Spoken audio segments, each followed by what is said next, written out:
We are now less than a week away from SummerSlam 2020, so I feel it's a perfect time to do my SummerSlam 2020 preview and predictions. These videos are always a bit of fun to do because, for one, I'm not a serious predictor, so it doesn't really matter that much. Just talking about the pay-per-view in general, what we could have to look forward to, what could happen, thinking about the possibilities. So that's what we're going to do in today's video. SummerSlam 2020. The build's been adequate, I'd say. Raw and SmackDown has had big talking points on each episode, which is good. The Raw and SmackDown shows themselves have been alright, which I guess is better than previous months and previous builds. But yeah, without further ado, I'm just going to get into the preview and predictions for SummerSlam 2020. So I guess to kick us off, I'll go with, let's just start from the top. Drew McIntyre versus Randy Orton for the WWE Championship. This is a match that I've been looking forward to for months and months. Ever since I made the video how I would book Drew McIntyre's WWE title run, I booked McIntyre Orton for the title as the first program. I just think these two guys, as far as a babyface and heel dynamic, it works so well because Drew McIntyre, he's such a legit, a credible, a dominant WWE champion. He's a babyface who isn't embarrassing. He's not a babyface who cowers in fear or does the stereotypical babyface promos. He's someone who he's like an alpha babyface, and it's really fun, really cool to see. He's taking on Randy Orton, who Orton has been doing the best work of his career in 2020. Ever since Edge came back, Randy Orton has been on another level. That Randy Orton and Edge feud, from what they've done so far, the match at WrestleMania and the build to that, the Backlash stuff. The greatest wrestling match ever thing was corny, but Orton delivered an amazing match at Backlash. So Orton's doing some great work. The feud involving Ric Flair and what they've done with that, where Orton has turned on Flair and Orton's low-blowed Flair and punted him, and McIntyre's come to save Ric Flair. Essentially, what I think they're going to do is they're going to have Ric Flair get involved in this match, and I think they're going to have Ric Flair cost Drew McIntyre the title. Ric Flair's going to turn on McIntyre and realign with Orton, and McIntyre's going to get screwed out of the WWE title. That's what I see them doing. I see them giving the championship back to Randy Orton for his 14th title reign. It just feels like it makes sense. Then you can give McIntyre the title back at Clash of Champions, and then you can do a big Hell in a Cell match at Hell in a Cell, or you can wait longer and have McIntyre win in front of fans. So that's what I see happening there. As for this match, Strowman and The Fiend, this is something which, personally, I don't know where they're going to go with this. I seriously don't, because I can see this going either way. A month ago, I was dead set adamant that the only way this is going is a Fiend victory. Bray Wyatt wins the championship back. The championship he never really should have lost, and he's going to win it back. But given the feud they're doing, the stuff with Braun Strowman, especially on this past week's edition of SmackDown, that segment with Alexa Bliss, where Strowman gorilla press slams Alexa Bliss from 10 feet in the air to the ground, and then the Fiend's there, and Strowman looks like the heel in the situation. And then you mix that in with the Nikki Cross and Alexa Bliss thing. The Cross and Bliss thing, I don't know what they're going to do with that.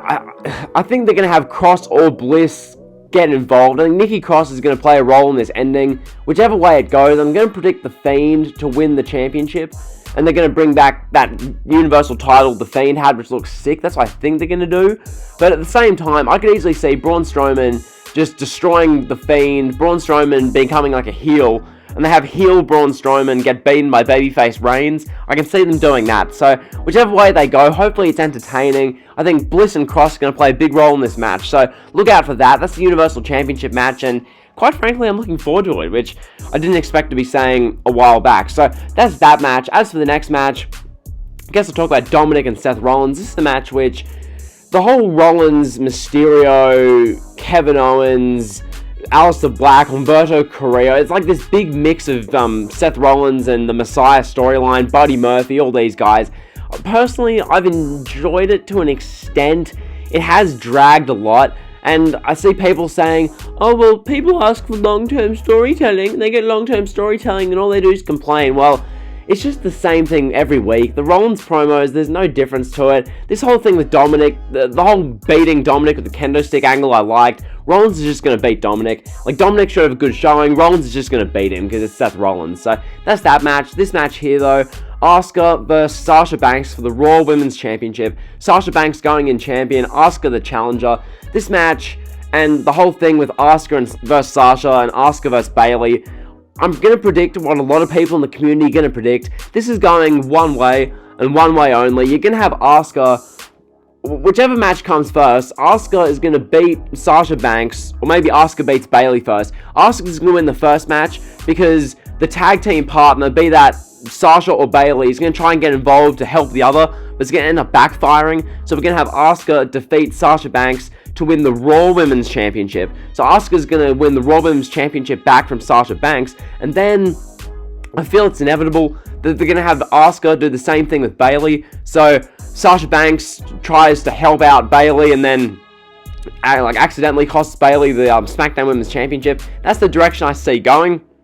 Personally, I see them doing something where Asuka has both championships. They do the whole Asuka 2 belts thing because they have to overplay the 2 belts at the moment. Having Keith Lee hold 2 titles, Sasha and Bayley each hold 2. They're overplaying it, but I think they're going to have Sasha and Bayley lose the singles titles. Then at Payback in a week from now, they're going to have them lose the tag titles to probably God knows who, the Iconics maybe, I don't bloody know. So they're going to have them lose the tag titles, so they're going to be beltless, they're going to be left there arguing with each other, they're going to begin feuding, probably begin a build to a match at maybe Hell in a Cell or Survivor Series, something like that. That's what I see them doing. Asuka, on the other hand, I see Asuka, she has the Raw Women's Championship. I see Asuka losing the Raw Women's Championship to Shayna Baszler. I think that's probably the direction they're going to go. I think that makes sense. So they're going to have Asuka lose the Raw Women's Championship to Shayna Baszler.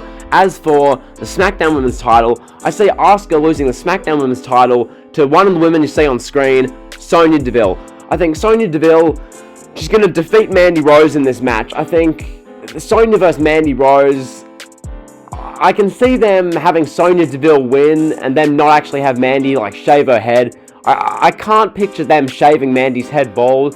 I think Mandy with hair is too much of a draw for WWE, and they need Mandy with hair, so I don't see them making Mandy go bald. At the same time, I can see them having Mandy win, and we have a bald Sonya Deville. I can see WWE doing that, and them using Sonya Deville being bald to degrade her and make her a laughing stock when she really should be women's champion. So I can see them doing that. But at the end of the day, I'm predicting Sonya Deville to beat Mandy Rose, then Sonya Deville beats Asuka in a couple of months to win the SmackDown Women's Championship. So that's the whole women's division stuff. As for this match, I know it's not at SummerSlam, but it's basically a SummerSlam match. Everyone views this as a SummerSlam match. It's AJ Styles, Jeff Hardy, the Intercontinental Championship.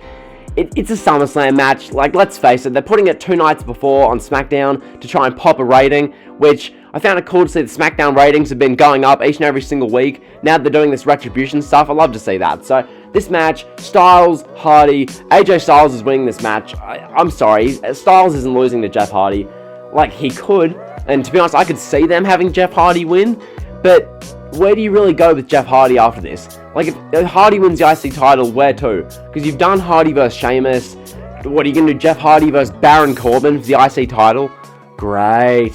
Jeff Hardy versus Grand Metalik. Oh, Jeff Hardy versus Drew Gulak. Oh, I can't wait to see that. You're going to have Styles retain. So that's the IC title. As for this match, the Raw Tag Team Championships, this one, I don't know which way it's going because, once again, this is WWE, and the tag team divisions couldn't be any less meaningful. Seriously, the Street Profits is the Raw Tag Team Champions.